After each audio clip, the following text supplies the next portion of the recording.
রাধে রাধে। যে এটা হচ্ছে বৃন্দাবন, কৃষ্ণের জন্মস্থান।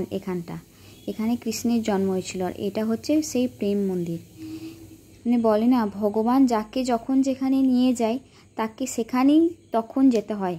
এখানে যাওয়ার কোনো প্রোগ্রামই ছিল না, হঠাৎ করে আমাদের যাওয়া। মানে ভগবান টেনেছে শ্রীকৃষ্ণ, তাই আমাদের যাওয়া। এই যে রাধাকৃষ্ণ, স্বপ্ন দেখতাম যে এখানে কবে যাব, সেই স্বপ্ন যেন সত্যি হয়ে চোখের সামনে নেমে এলো। এত সুন্দর, মানে কাছে থেকে না গেলে বোঝা যাবে না। আর এত শান্তির জায়গা, মানে যেমন সুন্দর ঠাকুর, পরিবেশ, মানে সব কিছু। এই যে রাধাকৃষ্ণের মুখের দিকে মনে হচ্ছে তাকিয়েই থাকি। আর এখানে যে পুরো মনে হচ্ছে একদম অরিজিনাল ইনি বসে আছেন, দুই সাইডে রাধাকৃষ্ণ বসে।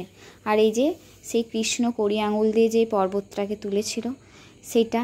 আর এই যে পাশে সাইডে এত সুন্দরভাবে বাগান পরিবেশ বানানো আছে, মানে ওখানে গেলে আর সেখান থেকে আসতেই ইচ্ছে করবে না।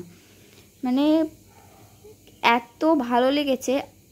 আর স্বপ্নের জায়গা যখন সামনে থেকে হয়, বিশেষ করে কৃষ্ণের সেই জায়গা বৃন্দাবন প্রেম মন্দির, ও সত্যিই সুন্দর, দেখার মতন জায়গা। হরে কৃষ্ণ। রাধে।